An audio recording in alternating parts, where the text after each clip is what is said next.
Ya, lalu bagaimana pantauan wabah penyakit mulut dan kuku pada hewan di sejumlah daerah? Sudah ada reporter TV One Milhan Wahyudi di Tangerang Selatan. Milhan, bagaimana perkembangan kasus PMK di sana? Apakah kembali meningkat? Karena dari informasi masih ada puluhan sapi yang terjangkit PMK. Ya, Indra, bisa saya jelaskan jelang Idul Adha mendatang, eh, pemerintah Kota Tangerang menerima 2.450 sapi dari beberapa daerah. Namun setelah 2 bulan terakhir kemarin itu, pemerintah Kota Tangerang Selatan sendiri dari Dinas Kesehatan dan Peternakan sapi ataupun kambing mengecek ada 70 hewan ternak yang jenis sapi terpapar virus penyakit mulut dan kuku. Namun dari 79 sendiri ini 33 hewan ternak jenis sapi ini sudah dinyatakan sembuh. Namun sampai saat ini pihak Dinas Kesehatan pemerintah Kota Tangerang Selatan sendiri ada 46 hewan sapi masih dalam proses perawatan dan penyembuhan dari beberapa wilayah dari kecamatan Setu maupun Pamulang dan Ciputat. Begitu, Imran. Oke. Lalu bagaimana ini pemerintah mengawasi agar hewan kurban yang dijual ini bebas dari wabah PMK begitu?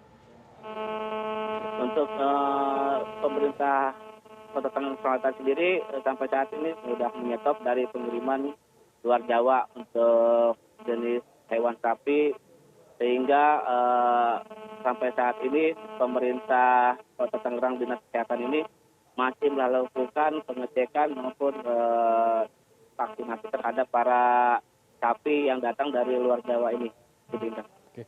Milhan, tadi Anda sebutkan masih ada 46 sapi yang masih terjangkit PMK. Bagaimana penanganannya? Apakah akan dimusnahkan atau seperti apa?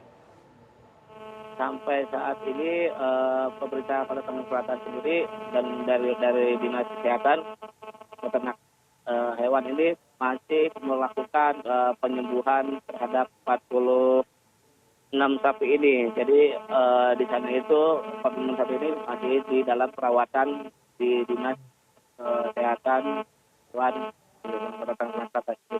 Oke. Untuk stok sapi jelang Idul Adha seperti apa di sana? Apakah masih cukup memadai jumlah sapi yang disiapkan untuk Idul Adha?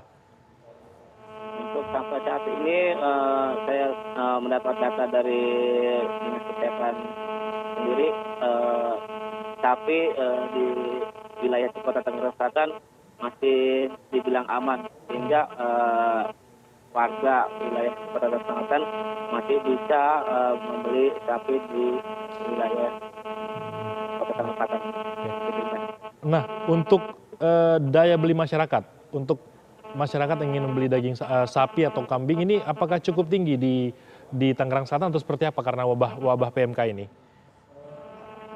Untuk saat ini saya berada di wilayah Kemarin untuk pembelian sapi di wilayah tersebut. Jadi sapi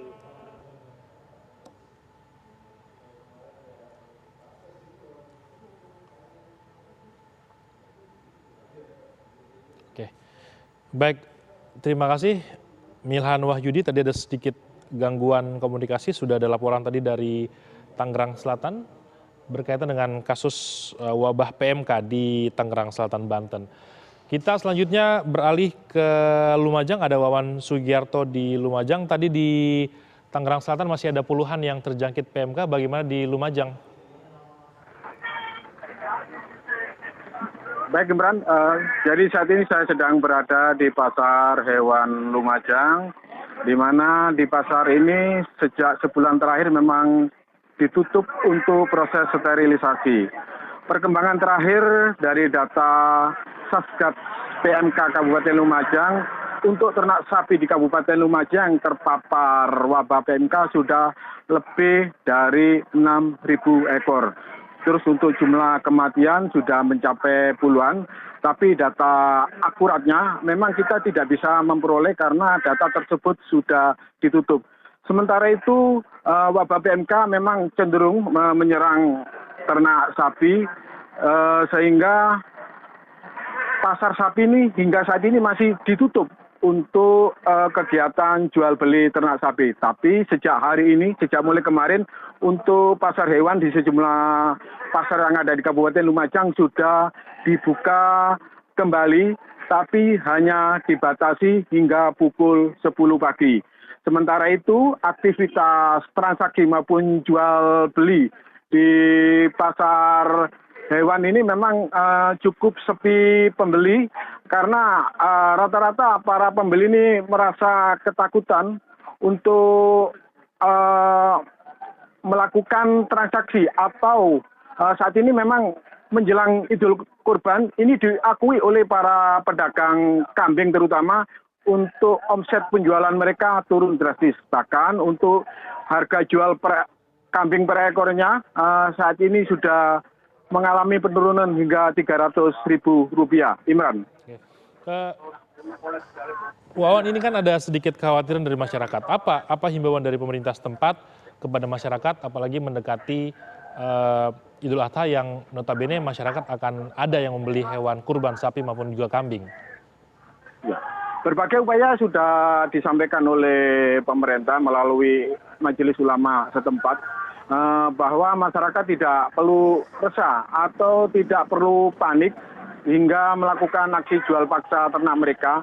Sementara untuk masyarakat yang ingin berkurban masih ada keleluasaan atau ada arahan dari MUI bahwa untuk ternak sapi, khususnya sapi yang terjangkit wabah PMK, selama itu penyakit yang diderita sapi tersebut tidak terlalu parah, itu masih dianggap sah untuk dilakukan dijadikan hewan kurban. Sementara untuk kambing memang hingga saat ini kecenderungannya jauh dari wabah PMK sendiri. Tercatat dari laporan Satgas PMK Kabupaten Lumajang, hingga saat ini untuk ternak kambing yang terpapar PMK di Kabupaten Lumajang hanya kisaran 80 hingga 90 ekor. Bahkan semalam saya sempat mewawancarai salah satu ketua MUI Pusat, Bapak Haji Kolil Nafis, juga menyampaikan masyarakat tidak perlu resah. Jika masih ragu untuk melakukan kurban sapi, dianjurkan untuk melakukan kurban dengan menggunakan ternak kambing maupun domba. Imran. Baik, terima kasih Wawan Sugiarto dari Lumajang. Tadi disebutkan salah satu pasar penjualan daging hewan ternak, hewan kurban maksud kami, terpantau sepi. Dan di Tangerang Selatan tadi ada Milhan Wahyudi, dikabarkan ada puluhan sapi dan juga kambing yang terjangkit wabah PMK. Terima kasih teman-teman.